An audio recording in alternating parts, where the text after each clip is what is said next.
The new 2025 Kymco Skitown 150 is a modern and practical maxi scooter designed to meet the needs of urban commuters. With its sleek design, comfortable ride, and fuel-efficient engine, the Skitown 150 offers a compelling package for those seeking a reliable and stylish mode of transportation. One of the standout features of the Skitown 150 is its eye-catching appearance. Equipped with a tall windscreen, the maxi scooter's sharp lines, full LED lighting, LCD instrument panel, and modern color options give it a sophisticated and contemporary look. The comfortable saddle and ergonomic handlebars ensure a relaxed riding position, making it ideal for long commutes or short trips around town. Under the hood, the Skitown 150 is powered by a 150cc engine that delivers a balance of performance and fuel efficiency. It churns out 11.2 horsepower at 7,500 RPM and 11.9 Nm of torque at 6,500 RPM. Safety is a priority on the Skitown 150, with features such as traction control, and disc brakes front and rear with dual anti-lock braking system ABS to help prevent wheel lockups during emergency stops. The scooter's suspension provides a comfortable ride over various road conditions, and its ample 28 liters of underseat storage space makes it convenient for carrying everyday essentials.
Libre po dito is yung change oil na po, sir.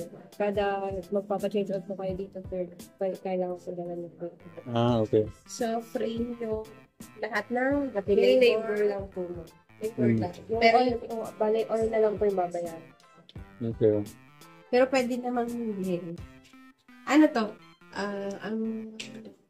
Kailan siya? Hanggang kailan? Valid for 1 year po ba yun? Hanggang 4 na change oil po. So, sa first change oil po, yung first 500 kilometers, the next po, mga 1.5 na po. 3,000, 5,000. 1 month, okay. Whichever comes first din yun. Okay. Thank you. Stay na lang din yung nikalat namin, sir. Sige, sir. Let's go dito sa kabila. Pahawak na ito, Yehey! Dito tayo sa kabila.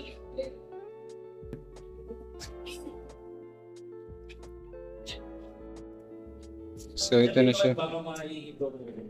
Ilan? Ito yung susi mo, sir. Dalawa siya. Okay. Pagka i-operate mo siya, sir, isang pihit, pakanan, mag-on yan, sir. Okay. Pag pinihit mo pa siya ng pakanan, mamamatay yan, sir. Magbubukas lang yung fuel tank mo. Didiin mo lang, pakanan. Siya. Okay. Yan, sir, pipihitin mo lang yun, pakaliwa. Tapos ito dito ilagay. Pwede din, sir. Pag isasara, sir, tatapat mo lang po itong dalawang guides, pihit, pakanan, sir. Okay. Clockwise. Sir. Okay. Tapos, push mo lang. Push lang. Sir. So, pag pinalik mo siya, sir, kapag sir, pagka kahit nag-kopya, ito hindi mo mahuhugot. Kailangan counterclockwise ang pihit niya. Pag binalik mo siya, sir, mag-on naman siya. Ngayon, sir, nakita mo yung animation, sir. Tanggalin na natin, sir. Saan, sir? Yung plastic, sir. Kahit dyan na muna. Sige, sir. Sige, sir. Bago natin start, sir, patapusin muna natin yung animation, sir. Sige. Ulitin natin, sir. Ayan, sir, yung animation.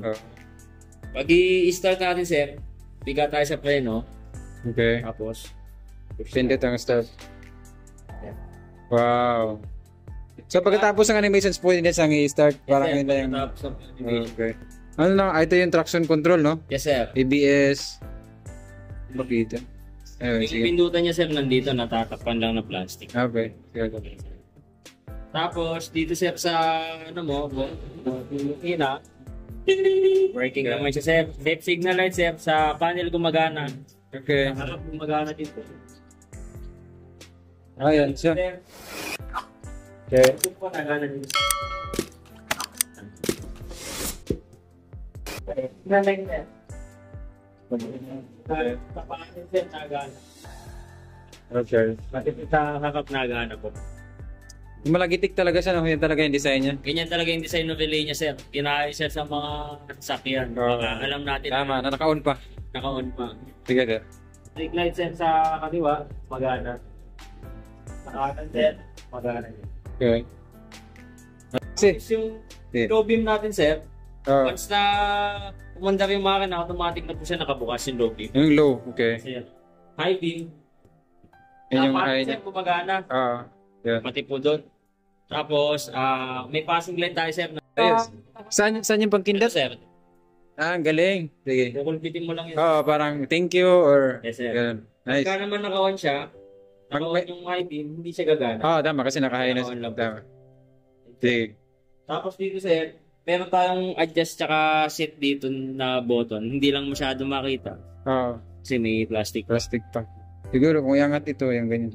Ayan, sir. Ayan. Mode tsaka adjust. Okay. Okay, sir.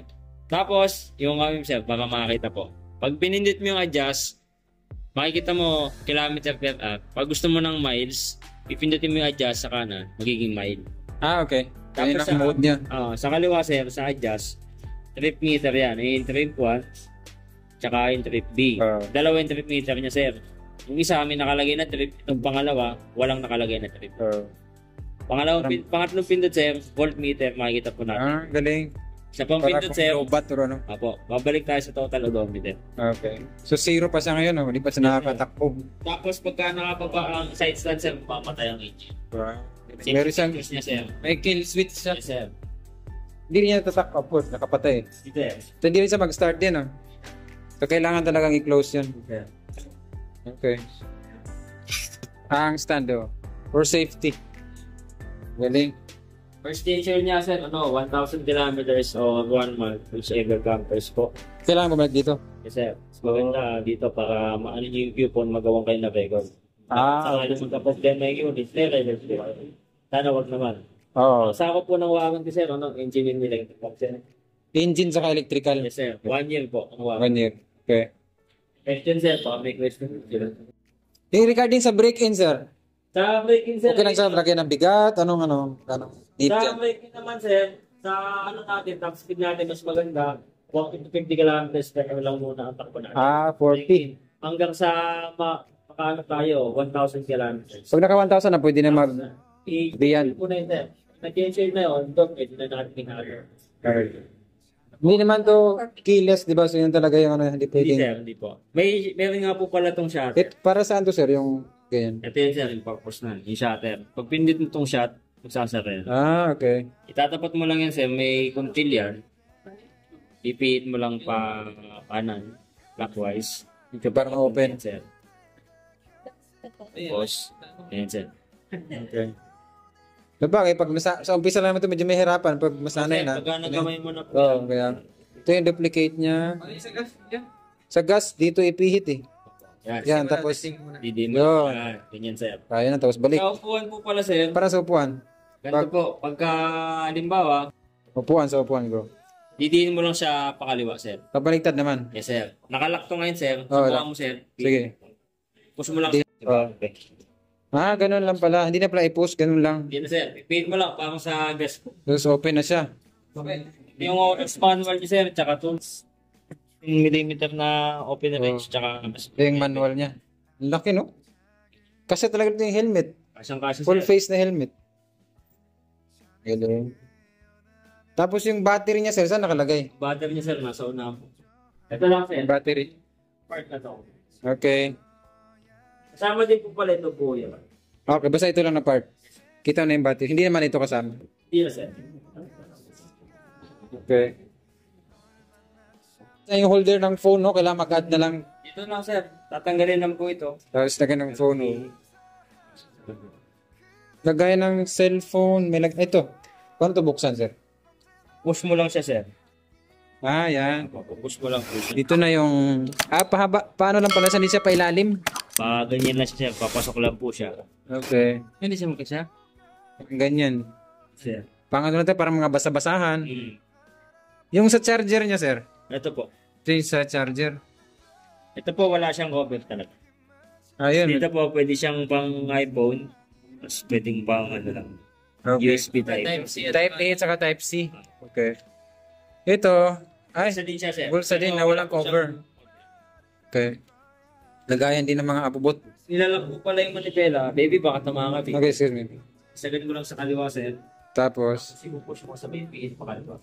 Okay, yun na yung lock. Doon ka magpupush sir. Yun pala yung ginawa ko kanina. Oh. Ngayon sir, pag i-unlock, Push lang din. Pupush lang din, tapos pihit lang po. Okay na yun. Okay. Sorry ass DJ.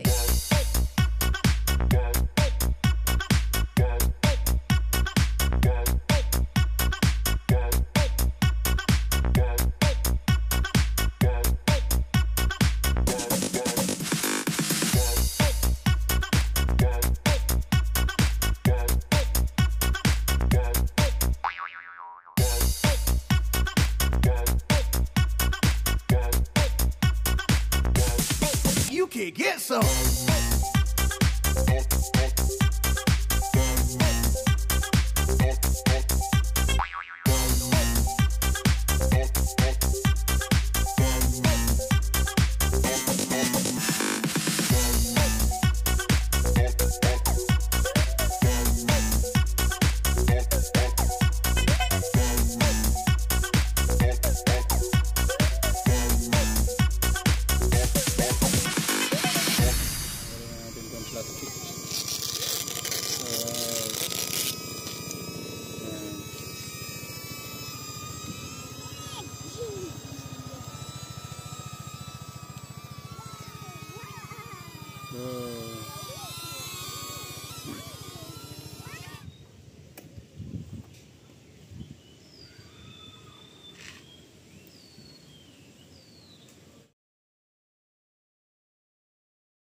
So dito ngayon sa madilim na part para testing yung ilaw ni Skytown 150. So open na natin. On natin yung susi. Yun, pag open yan yung yan yung dashboard niya o display. So, ganun siya kaliwanag, no? Pag i-open na siya, ganyan. So para siyang pa-V na ilaw. Yun yung ilaw niya sa baba. Yan. Tapos ito sa likod, ayan yung ilaw niya. Meron din siyang ilaw dito sa plate number, no? Yan, amber light. Yan. So ngayon pag i-on natin yung engine, ganyan siya kaliwanag pag hindi naka-on yung engine. Pag on natin, automatic ilaw tong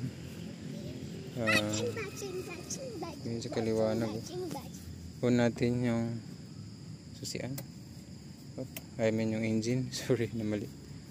And start the engine. Ito natin center stand kasi hindi ito mag-start. Yung center stand ko na. Start ko na yung engine. Yun. Automatic sa ilaw. So yan yung tunog niya. Dinig nyo na yung tunog. Likod.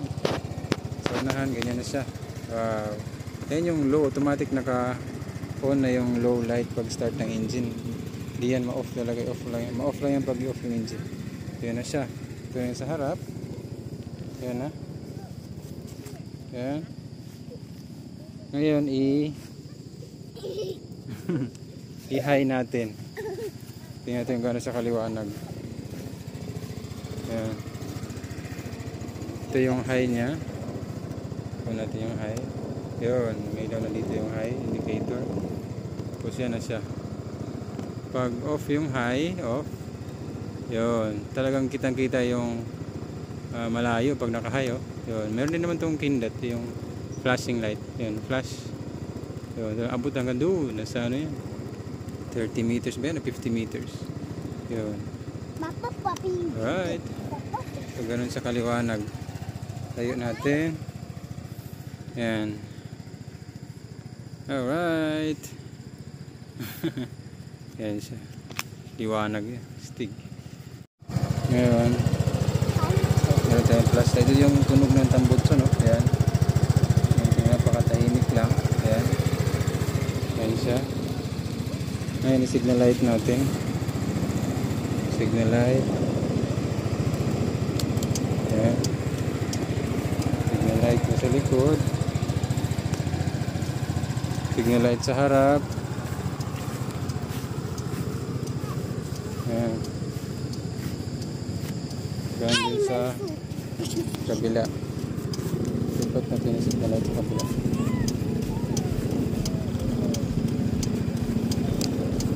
Kabila naman. Ganyan siya. Sa likod din.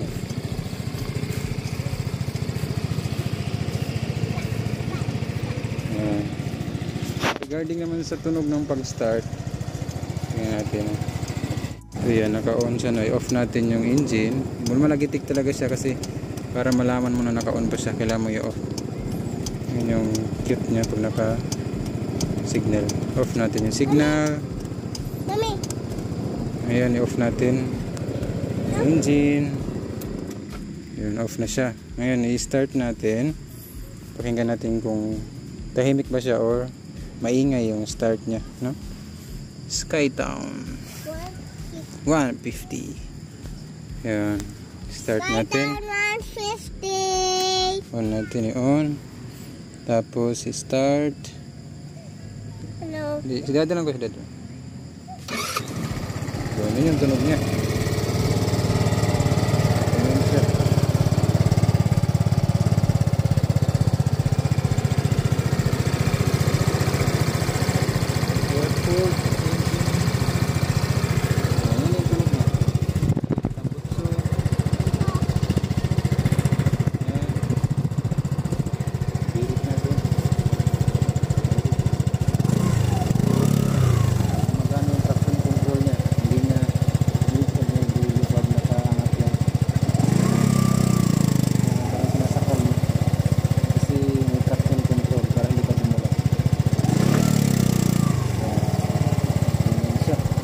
Brake light niya, go on, off.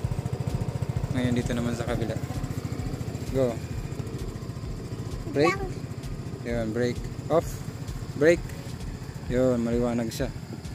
Alright, yun yung brake light niya. Okay, brake mo lang, may kitang kita naman siya pag mag brake. Pag malayo, off mo, off, may paki off, yan, on, yun, ganun siya. Alright.